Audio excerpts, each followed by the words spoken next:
Everybody's in order, everybody's in place, good. So we're very excited to have this very esteemed panel to share their thoughts, in some sense reacting to what Christina just told us, sort of high-level trends in investment, energy investment, climate tech investment, and then to get their sort of unique perspectives, because each one of them is coming from a slightly different perspective.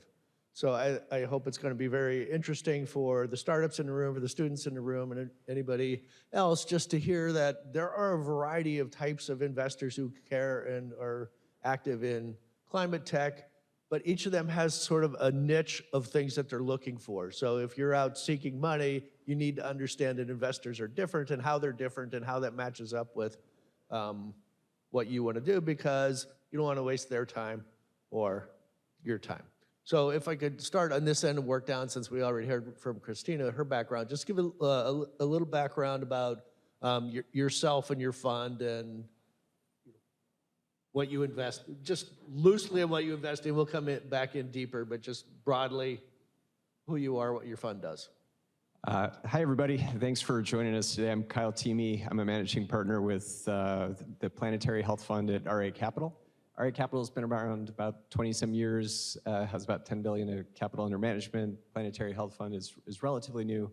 Our focus is broadly speaking on sustainability, so we're looking for opportunities, as Christina was saying, that can be highly profitable because they are impacting existing industries in a positive way. And we're looking broadly for impact related to emissions, to resource availability, because that's one of the key flashpoints between environment and economy, and just general environmental restoration. I've been in this game for a long, long time. I started working on this stuff as an undergraduate in the 1990s. Was an operator for about 10 years, investor for the last 9 years. It's great to see this stuff is actually cool now. But we'll foot stop a lot of this stuff as we go along, but just make sure that whatever you're building is solving a real problem. Next. Batchimeg. Hi, everyone. I'm Batchimeg. I'm here from Nomadic Venture Partners. We are a climate tech venture capital firm. We invest at the early stages from pre-seed to Series A. So our firm is specifically focused on the foundation of the clean energy transition. So what that means is metals and mining industry. We need a lot of lithium, cobalt, copper, et cetera. Manufacturing is a big component with any new change. And then heavy duty transportation. So think trucking, hauling. We talked about rail and heavy duty transportation yesterday. So that's what we're specifically focused on. My career has been on a couple different ends. One on the corporate side, so I worked with large companies like the Boeing Company. I've also been supporting earlier stage companies like Airbnb, Twitter, and then Kraft Heinz, and many other industries, mostly from growing those businesses, from new product launch campaigns to global expansion. On the entrepreneur side, I've been on the founder side for a few times with an energy efficiency company and then a fintech startup in the Middle East. And then on the investment side, I've worked with early stage VCs in Chicago, including a deep tech VC, as well as a Chicago-based diverse founder thesis. So thank you for having me. Hi, everyone. My name's Nee, and I'm with a firm called Osage University Partners, and we invest in university spinouts. That's sort of our niche. We've been in this business since 2009. We've raised nearly $1 billion behind this thesis. And a lot of what we look at inevitably encompasses climate. We are, though, a generalist fund, but there's a lot of climate in there. For example, more than 20% of VC dollars going into climate are funding spinouts from universities. And I think Christina probably talked about 3 or 4 of your examples where, you know, a university-associated spin-out of some sort. So we get to dabble in a lot of these things. My background, more personally, is in electrical engineering and physics. And most of my career has been around that. Started out as a telecoms engineer in London. Was persuaded by my academic advisors to go back into school for a PhD, which was probably one of the best things I ever did for my career. Tough at the time to make that choice, but all ended up well. I finished my PhD in high-frequency engineering and condensed matter physics, followed that up with a short academic career at the University of Cambridge, mostly working on solid-state devices. Academia was a bit restricting, and I wanted a bit more out of my career, so I jumped into the semiconductor world, where I worked in North America, Europe, and Asia for companies like Intel, Samsung, and TSMC, helping them with their next-gen semiconductor production. After an MBA, I went into finance, first of all investing as a private equity investor in emerging markets, mostly in sub-Saharan Africa and South Asia, and eventually making my way to deep tech, which rather suits me very, very well. Nice to be here. There we go. Thanks for having me. Good speech, Christina. Nice done. So Earth Foundry, which used to be called Energy Foundry, we've been at this for, the firm's more than a decade. My co-founder Sarah and I for multiple decades working in this space. We invest typically at the first institutional investor. So we'll co-found a company, we'll build it with somebody, we will spin out from a university, but it's typically right when they're getting going, we help build it into something that's going to be great. Lots of impact on the environment. So now our companies have gigatons of impact, lots of revenue and growth, which is great.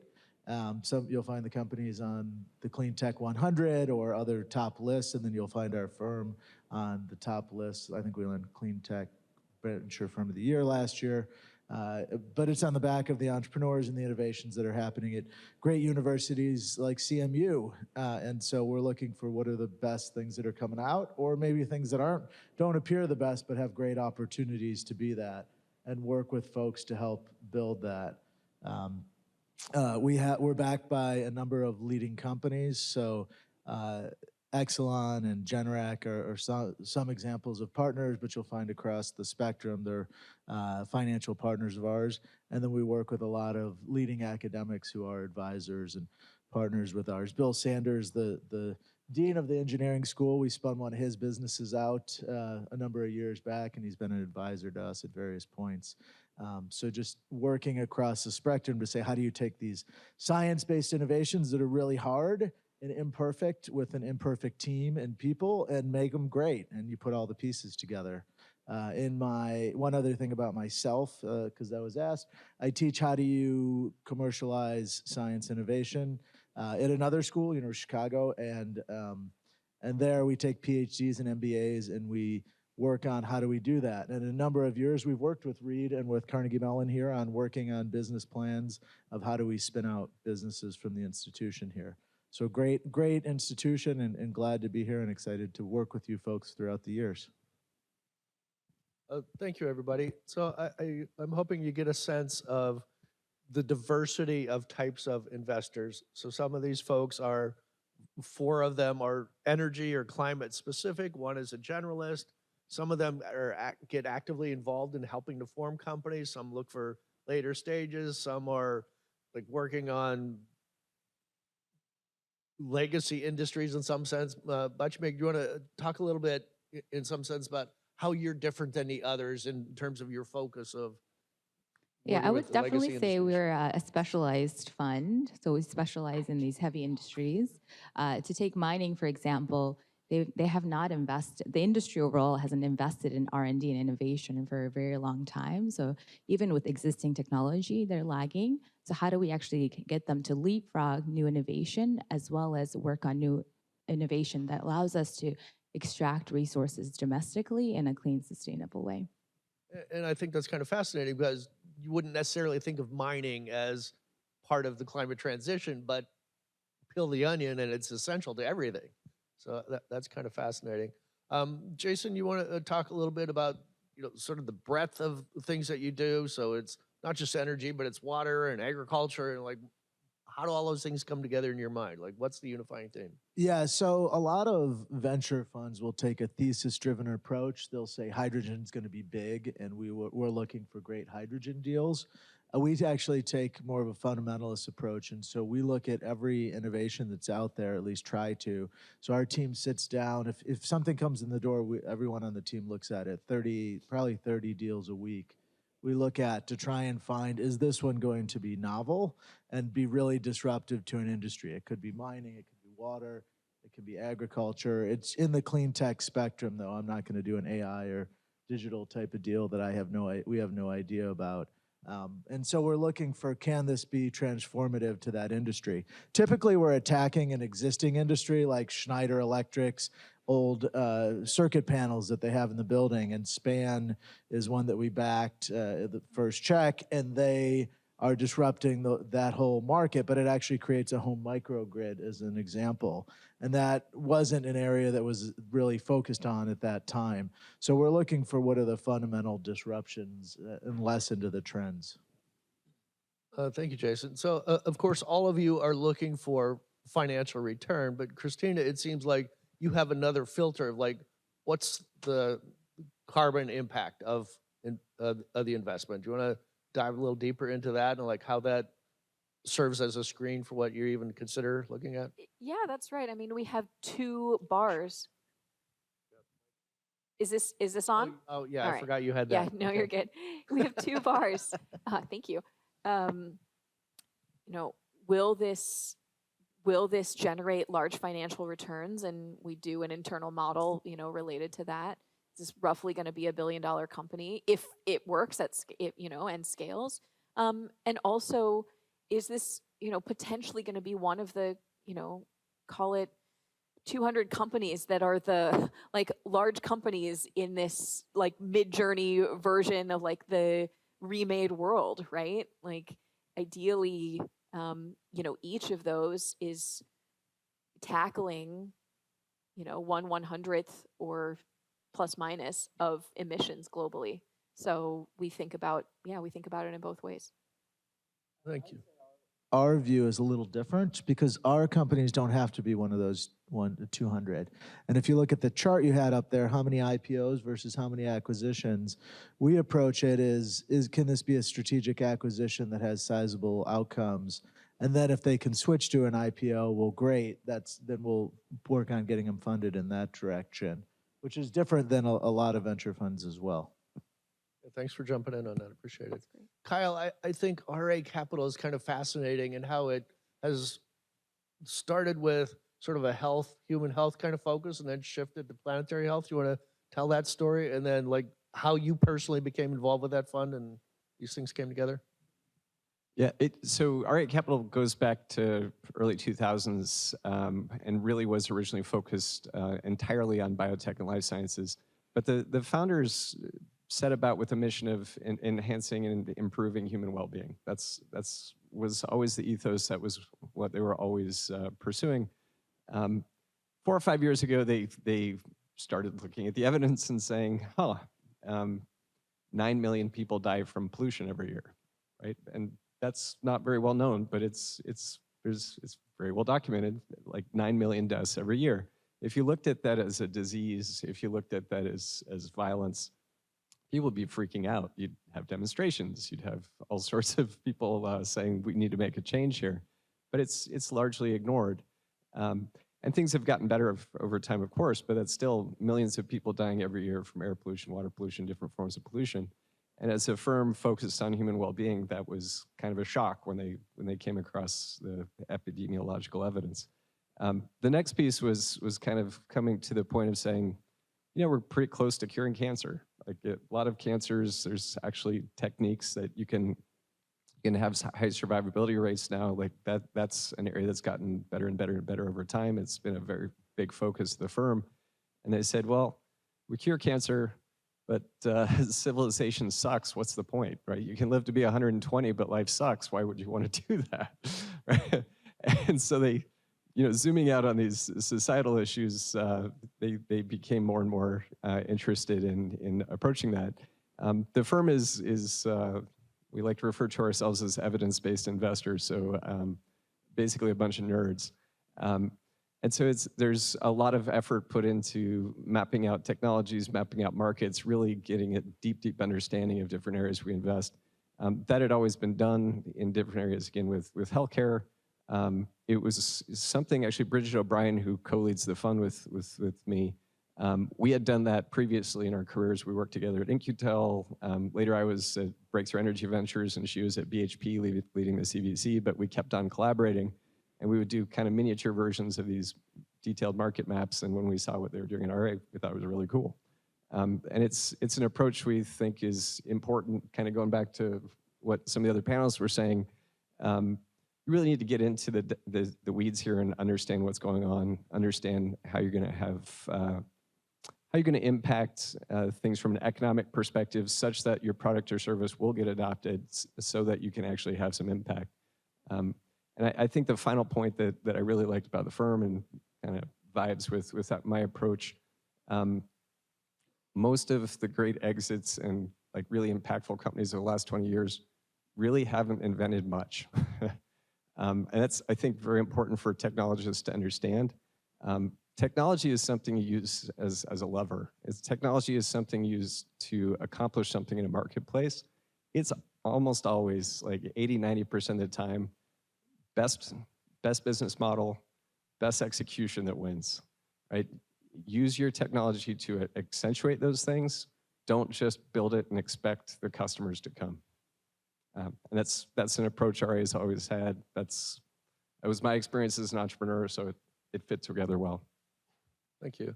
Nee, we've sort of surrounded you with these energy folks. Like, right. So I want to hear your perspective as a more generalist fund, both, right, you know, in your internal meetings, like, what are you thinking about this domain of energy? What do your LPs think? Like, you invest in lots of different things. Why would you invest in any energy thing? Or how do you convince your partners to do a deal in energy? Yeah, so we're a fund with a very specialist thesis, but in the way we invest as VCs, we're more generalists. So we sort of stick within the university space, but within that, we believe there are lots of pillars of different kinds of technologies and platforms, and of course, energy and climate tech is one of them. As a generalist, I think some of our sort of approaches and methodologies to investing in energy or climate tech tends to focus a little bit on capital efficiency. We are looking for companies that are novel, highly technical with a technical moat, and ones that can scale. And in scaling, we perhaps shy away from companies that require, say, 100 million in funding before their thesis could be proven out. So we like companies in this space that are able to sort of incrementally prove out their thesis and their business model as they fundraise from stage to stage. And we very often pass on companies that are incredibly capital intensive, and I'm sure some of them are going to be incredibly successful businesses, but perhaps that's a risk we're unwilling to take in terms of how we invest in this space. So capital efficiency is number one when we look at this space. And a quick shout out, Nee's fund backed a startup I did 15 years ago, and they were incredible to work with. So if you're doing a spin out, talk to this guy. That's great, thank you. So I'm going to shift gears a little bit here and try to get a little reaction from all of you to Christina's presentation and bring that back to like how you operate. Like, are you seeing more deal flow now than you did? Are you seeing new investors coming into the domain? Are your LPs more excited about this domain? Or like, how are you seeing the high level trends of the investment climate from the perspective of your fund? Jason, you want to start? We so it depends how far back you go. So if you go back to a decade ago, it's significantly more interest across the board, whether it's venture or LPs or startups. If you go back 2 years ago, I think on the crossover investors, that would be folks who just show up to the party and want to invest because it seems cool. Those folks are onto AI now. And so that has dropped off some. There's a continuous growth in CVCs, corporate venture capital. So that's probably half the amount of capital that's available in the later stage of the space. So that's been good. So we saw a peak, and then we've seen some drop off, but not as much as maybe you'd expect overall. On the deal flow side, we track it every year, and last year we saw 1,800 startups. The year before we saw 1,500. We debate whether that's a function of us just continuing to get more flow or whether that is the market overall. But I think it continues to grow. I think there's a continued interest. And I think there is a continuation of folks who had some other successes that are passionate about this space and crossing over. I think the one thing that's always challenging with those folks is the passion is there, but the innovation isn't. And so if you did a digital deal, you were figuring out a new market that didn't exist yet, and you were disrupting in that market. It requires no fundamental knowledge of the technology that underlies it. You can code a website, which is pretty easy, and you can build on that.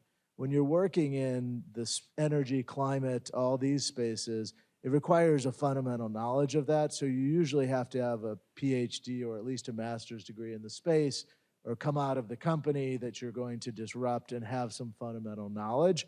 And so those crossover people with their excitement is great, but they have to be paired with somebody who knows the technology side of it. And so I mention that because the gist is you can get more flow, but it doesn't mean you get more good flow. And so that's the thing that I think we're working through right now. 1,800 deals you looked at.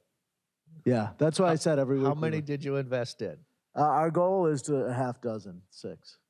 Yeah, that's about right. Yeah, That's good luck, about right. entrepreneurs. Need, you want to go next? But we give feedback. We meet with 600 of those 1,800, and we give feedback to all the companies, and hopefully it How helps big is them. your team? It's not that big. I didn't think so. You're meeting with 600 companies. 300 days a year. Yeah. That's why sometimes I don't respond to your emails so quickly. Sorry. Need, you want to take a stab at that question? Yeah, I'm not quite sure exactly how many we saw last year in terms of deal count, but it's definitely got to be close to perhaps approaching 1,000, I'd say, across the board for all our investments, and not just in the climate space. But like every other firm, sort of noticed a drop in deal counts over the past few years. 2023, in terms of deal counts, from the latest numbers that we've looked at, is similar to the 3 years between 2018 and 2020. So there's perhaps some hope that there's some stability in the field. I expect 2024 to be similar, maybe slightly down on deal count, and perhaps a resurgence in 2025. In the university spin-out space, especially on the deep tech side, and also affecting climate change and energy, we're seeing a bit of a drop in spin-outs, a historic drop in the past 8 years or so.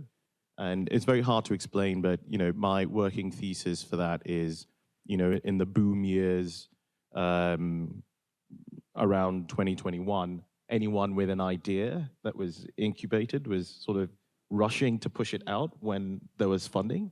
But in the university space, you're of course limited, as you were alluding to, by innovation, right? And you can't really hurry innovation. You can encourage it, but you can't really hurry it. So anything that was in the pipeline, anything good, let's say, is almost been flushed out. And it's probably going to take a while for there to be a buildup of newer, more innovative startups that we might be interested in. So that's sort of what we're seeing in our deal flow in our pipeline. So do I recall correctly that you recently raised a new fund? And I'm curious, in that process, like how much is there back and forth with the LPs about where you should be allocating your money? Yeah, that's very interesting. So our LP base is perhaps similar to others, but we do have a substantial contribution from strategics. We invest both on the life science side of things and also the deep tech and physical sciences. And our strategics like to invest in us because we invest in things that they're interested in or things that are close to their heart. So we're sort of almost automatically aligned with them because in the university space we see everything, and we sometimes invest with them as co-investors, or just invest independently. We don't tend to have overwhelming pressure, let's say, from our LPs to invest in one thing or the other. They're generally aligned with our thesis of picking the best spin-outs that are coming out of these great institutions. They do have an expectation that we're sort of current. So, anytime there's a wave of something, we participate, but very carefully, right? So we participated in the sort of Climate 1.0 wave, including several investments that did well, and quite frankly, most that didn't. And in the 2.0 wave, we're still participating. We've invested in two companies in this general space, but we're a bit more wary and sort of careful in terms of what we back. Yeah. Thank you. Batchimeg, do you want to talk some about deal flow, your LP interest? I'm not even sure who your LPs are, or just Sure. what are you seeing about our the big LPs, picture? our investors are mostly folks from the industries that we're focused on. So a good chunk of them are actually former executives of different mining companies, experts, even professors who've studied mining engineering, et cetera. So they actually give us a lot of expertise beyond the investment specifically. And then there's a lot of thought leadership that I think we attract because of the LP base that we have. And then beyond the mining and industry, we also have mission-aligned investors, folks who care about climate sustainability that are also interested in investing with us. From a general trend perspective, so when we set out with this fund about 3 years ago, we were the only ones that were thinking about mining industry at that point in time. It was a bit of a risk, to be honest, because nobody was even thinking about critical materials and why this whole clean energy transition is going to be built on these resources that we need. And unfortunately, for some minerals like rare earths, lithium, et cetera, China has a pretty good grasp on processing capability. So how do we navigate this whole transition when we actually don't have some of the inputs domestically, and China is starting to have export controls on top of that? And so I think the conversation has certainly changed over the last 3 years, where the government is putting a lot of efforts. Other investors are starting to invest, and then even the mining companies are starting to have their corporate venture capital arms stood up so that they can also invest directly. But it's still a growing ecosystem, so we do a lot of education and supporting other investors on what's going on in mining technology from a sustainability perspective, and I think over time, the funding will certainly start to flow.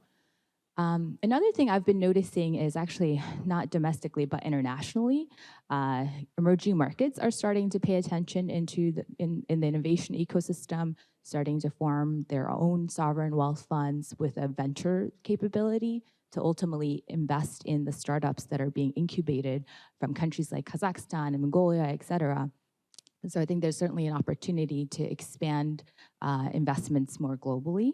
I know in Canada, our friendly neighbor, they have a lot of government grants out there for their startups. While the venture ecosystem might be lagging in that side, I think the government funding certainly is making up for it. So over time, I think we'll start to see more founders coming up from Canada. Thank you. Kyle, your fund is fairly new, so I don't know if you could say anything about deal flow, but maybe you could talk about your impression about the overall investment climate. Yeah, I mean, deal flow is similar to what's been said. So it's robust. You're looking at thousands of companies per year, like range for pretty much, I mean, everybody active these days. So there's great deal flow. I think that if I zoom out further, there's a lot that's different than was 10 or 20 years ago. So the first energy projects company I worked at in 2005, solar was about $8 or $10 a watt at the time.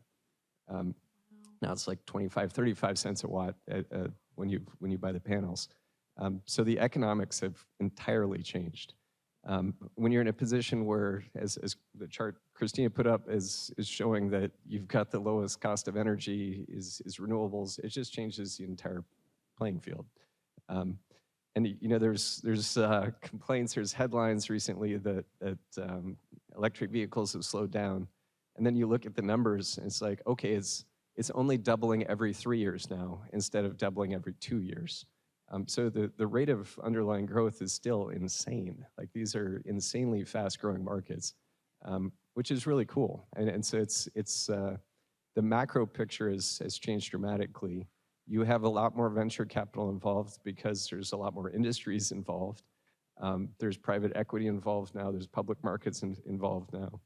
The entire capital stack is backing these emerging industries, which is completely different than what happened in the last cycle. The last cycle was really just venture kind of hanging out by itself, and then companies died. This time around, you have an entire capital stack. When you spin out of Carnegie Mellon, you'll have seed investors here to help you out. You'll have later growth stage investors to help you out. Then you'll have private equity to help you out. You'll have the public markets to help you out. You have project finance available to you along the way. As long as you're delivering something that's economically advantaged, it's a better product or service, you're going to have tons of capital available to get you to market. It's a completely different ballgame. Thanks for that perspective, giving us a sense of the whole stack.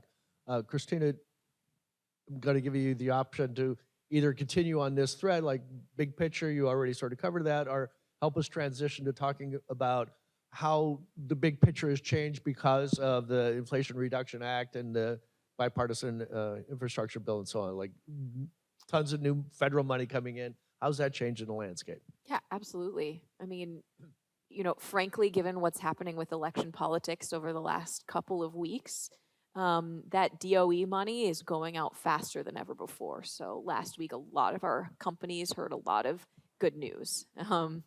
And that means that folks are hedging their bets against what will happen in November. But the advice that we give to our portfolio is the same as we would give in any, potentially tough time. Like, go back to the activities that make your fundamental unit economics better, cheaper inputs, and yeah, better cost to produce your product. So ultimately, it's exactly what Kyle said. Like, we will weather this storm together. Corporate commitments haven't gone anywhere. That said, we're all optimistic that the public money will stay for the long run. Like, I was a federal employee at ARPA-E. I served under both Trump and Biden. We had $500 million every year, since roughly 2008, 2009-ish.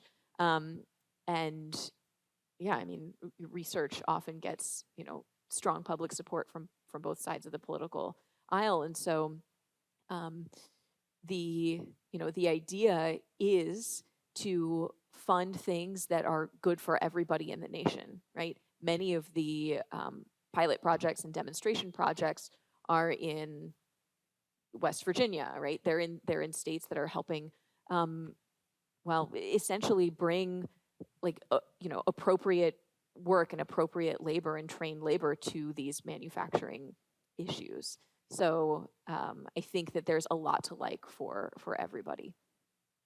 I want to continue this thread, but also to insert another element here. With this federal money coming in and this changing landscape, I think not only from a tech transfer perspective within the university, but I'm also thinking economic development perspective of Southwestern Pennsylvania and our partners in West Virginia. Like, what do we need to do to be ready for this? What models are you seeing out in other regions that you work with? All of you are working across the country or even internationally. Like, who has their act together and what can we learn from them? Yeah. So I'll start at this end now and ask Kyle, like, how is this federal money changing things, the new NSF engines money, the innovation hubs, and who's doing great things in energy that we should hear about? It's all great. I mean, I guess a couple of perspectives. One is federal money can be certainly super helpful, but it also scares me. Because what you see is routinely happens. You have these cycles in private markets like we're talking about now. So ups and downs, even though the secular trend is up, and there's a relative down right now in the private markets. There's a relative up in the public side right now. There's more capital available because of various things that were passed in a few years. And that's great, and if it's an accelerant that your company can take advantage of, you absolutely should. And there's a lot of great programs out there. But these things change, right? Like RPE has been a relative constant, but hydrogen right now is getting a ton of money. 20 years ago under the Bush administration, it also got a ton of money, and there were hydrogen hubs. And there was all this money chasing hydrogen, and then it disappeared. Hydrogen died almost, and now there's a ton of money chasing it again. So just make sure that, like, if you're building a business, it has to be built on a strong economic foundation. It can't just be built on a subsidy, just as general advice, or you're completely captive to the whims of the next administration. In terms of like groups that have their act together, there's a lot of really interesting state programs in addition to federal. There's even some city level stuff. I actually love the Canadian stuff that came up. At one point, I actually, when I was on the entrepreneurial side, set up a subsidiary in Canada because the programs for building pilot projects and like first-of-a-kind plants are incredible in Canada. Like amazing, like really, really good if you have to do project level development. And then the EU is doing some pretty fascinating stuff. Like in aviation fuels, they actually have a quota which will drive adoption of sustainable aviation fuel almost regardless of the economics, which is also a little scary to me, but it's something they're doing, and it's definitely driving innovation and driving adoption. So different programs around the world. And I'm sure Batchimeg can speak to this, but tons and tons and tons of stuff happening around minerals and materials because of geostrategic concerns, that's also fascinating. I want to mention that I think we have the best innovation ecosystem anywhere else around the world, right? We have so many hundreds of thousands of VCs that are putting money. We've got government grants. So from a founder's perspective, this is the best place to be building because from a legal infrastructure, everything's set in stone. So you're not having to navigate a whole lot of new things, and you have many investors to choose from. So in contrast to that, there are many other emerging markets where you can only go to like 10 people to find money. And if most of them say no, then you're out of luck, right? So I think we can just, appreciate the ecosystem that we have. But that said, there are a lot of still gaps, and I think government funding can help fill in those gaps. So from a critical materials perspective, we haven't really invested a whole lot in the past. So what can we do from an ecosystem perspective to really fill in the gaps so that founders have an easier path to really commercializing their technology? I was actually talking to a lab up in Ontario in Canada, and so they've got this lab. I think that the gap that they're filling is startups. It's easy to kind of start incubating at a university, and at some point you leave and you start commercializing. But that innovation, the R&D still needs to happen. So this lab is focused on taking TRL 5 to 6 from that level to 9. And what we see in the mining ecosystem is they're very risk averse. So how do we get these technologies to be piloted and tested at a larger scale? And I think there are opportunities through labs or different piloting programs that allow companies to do risk so that they can be full-scale commercial when they go out and talk to the Rio Tinto and BHPs of the world. Thank you. Nee, you work with lots of different universities, lots of different regions. What are you seeing out there you think is best practices? I think in terms of government support for this field, I think where we're seeing a lot of it impact is just funding and sustaining earlier grassroots level startup projects, right? So all that government money coming in, I think it's going to be really key to keeping the research and a lot of these projects going long enough, Batchimeg, as you said, to be commercially viable. And I think that's where we'll see a lot of the effects. For us, we do see a bunch of companies that are specifically taking advantage of some of this money and legislation especially, and raising on the back of that. We're sort of more acutely focused on the company being able to stand on its own 2 feet without some of this aid, as it were, and using that more as a supercharger for the growth and potentially returns from investing in them. So I'm hoping that, you know, all this government involvement is just going to energize the base, as it were, to lead to more startups that can survive longer for VCs to carry it over, and then sort of perhaps either taken over by a strategic or IPO. So yeah, it just smooths the process along a little bit more, yeah. Thank you. Jason? Sure. So when we started our fund in 2012, there was less than a dozen innovation hubs across North America in the climate, energy, clean tech space, whatever the word was then, maybe sustainability. And now every city and state has one. So you have this ecosystem that's mentioned that supports the innovation that's really built up and has been great. And you have institutions that went from not wanting to bother their professors with IP to now helping them commercialize it. And so that flow has changed a lot, and we've seen a lot of success on that. We have a term sheet right now on a Carnegie Mellon innovation that has got a lot of support from the university and local community for this company, that a decade ago the local community would have provided no resources for it. And so I can't announce the company yet because the round isn't together, but I bet a decade ago it would have never come to market because it wouldn't have gotten the support. So the ecosystem here is great in helping this company. If I had to pick ones that I like, or that, you know, that I like all of them, but that I've seen success, I mentioned Canada, where I'm on the advisory board of Mars, or actually Alabama, surprisingly, where we're on the advisory board there. And what we see that's different is they pick winners and they support those winners. There's political risk in that, and so you have to be willing to take that risk. And some markets aren't acceptable to that, some are. But if you do that, you can then create maybe more resources towards the ones you've picked and push those. So we've seen good success with that. Canada funds a lot of money towards those type of things, for example. And then the IRA and the other government funding, the wave of funding more coming in the space has been helpful. The IRA, the deployment of capital has been very slow just across the board, which is what happens. I think President Obama was quoted as saying, you know, you can have shovel-ready projects, but it doesn't mean they're shovel-ready. And that's what happens across the board. It takes years for the money to get out, especially if it has to go through the state energy offices, for example.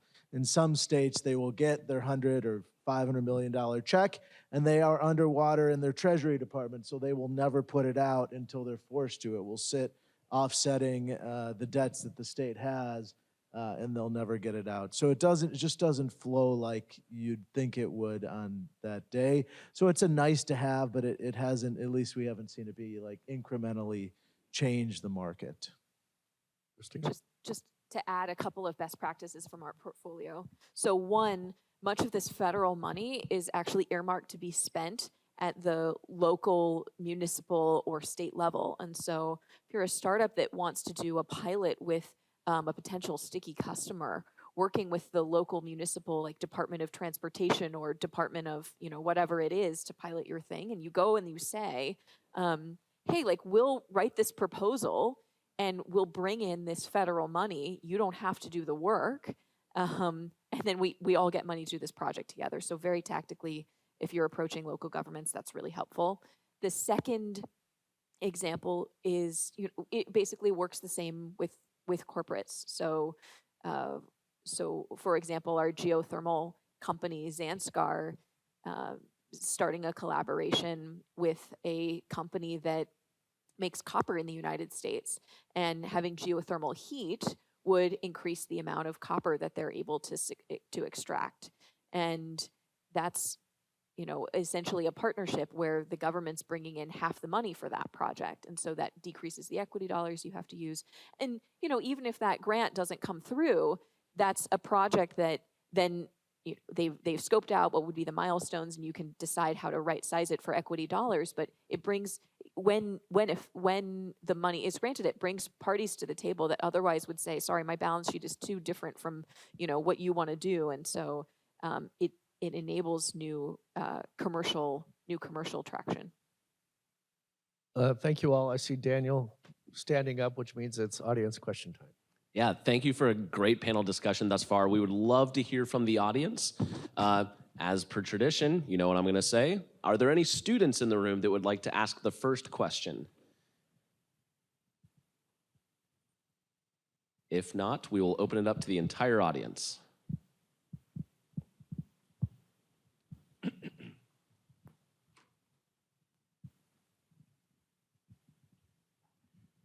So question for the investors up there. Sounds like getting an investment is tougher than getting into Harvard.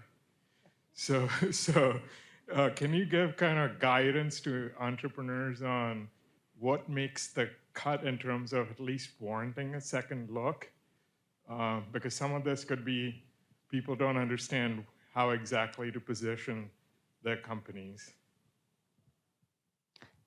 I can start with this one. I think it's first funneling the right investors that you're going to reach out to. As you saw, we all have different flavors and investment theses.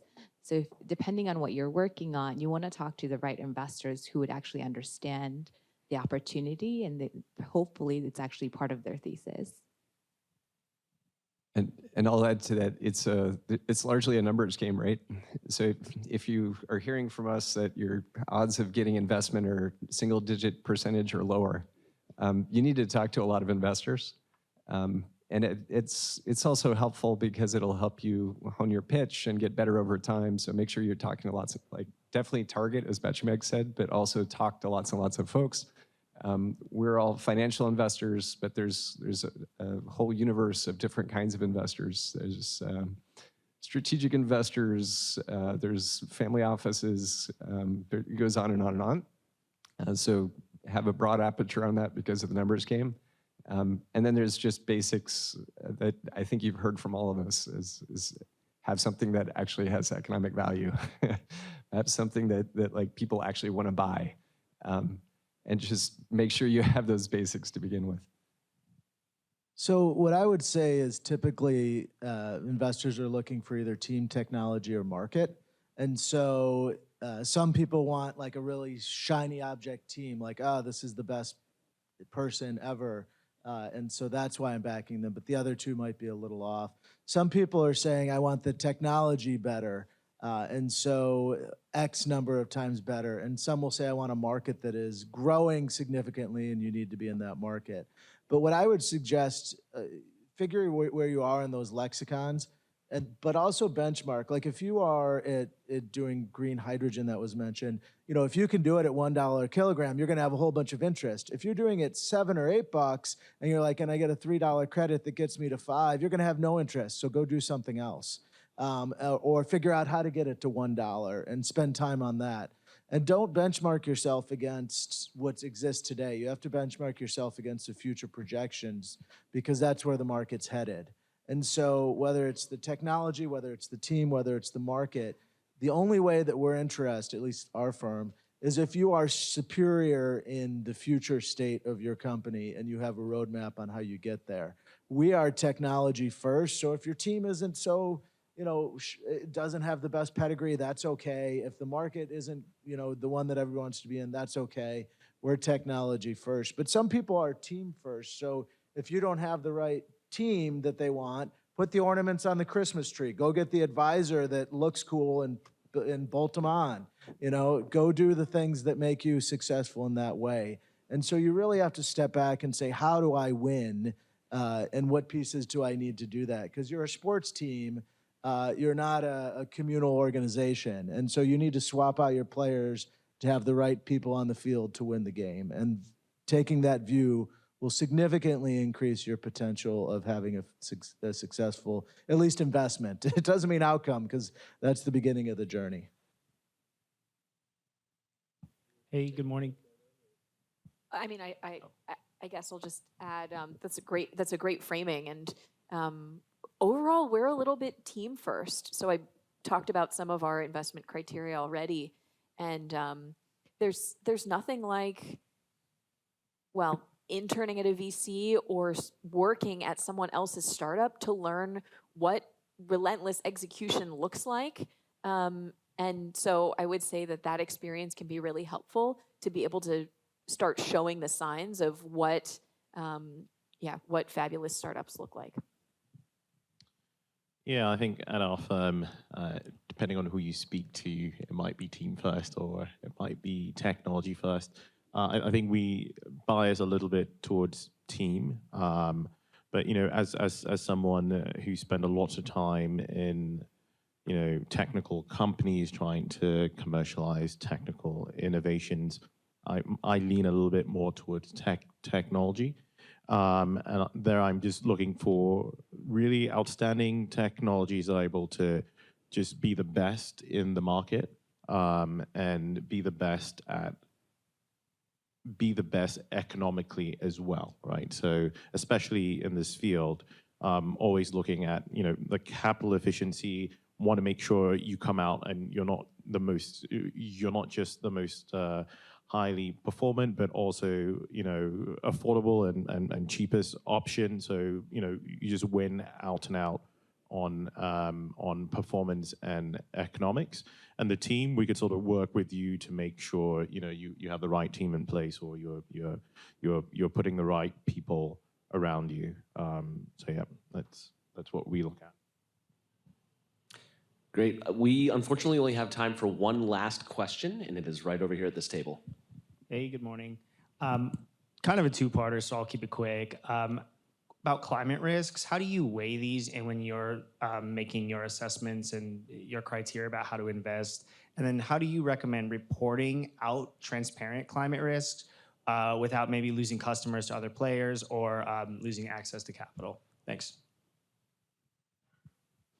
I'll respond. I was going to skip this question, but so Impact Capital Managers, which is an association of impact investors, this is a hot topic among them, because what you find is, like, the private equity investors will say, let's build complex models to prove this out. And the reason is because they're putting billions into a company, and that company has an accounting department. It's pretty easy for them to figure, not easy, it's very hard, but they can figure something out. When you're a startup, and you're 3 people, how much time do you spend building out that model? And I would say the early stage investors are saying, we can't commit that we're going to have a complex 50-tab model to get these 3-person companies to do that. So what it ends up being is, what is the best assessment you can do based on the information you have? There's public comps that people are putting out there. There are some small advisory firms that help some. And so you have to do your best guess and assessment on what you can do given the circumstances. Now you have scope 1, 2, and 3 that there's a lot of focus on. As a startup, you're probably just focused on scope 1, and then you're looking at my technology. What can it do in any of those scopes, and how can I figure that out? But it ends up being much more of a back of the envelope calculation than most people want. I think the key is being honest, because there are some folks who, back to the greenwashing question earlier, just want to show that they're having huge impact when they won't. And so that will flush out over time. And so we look at what does that look like as well.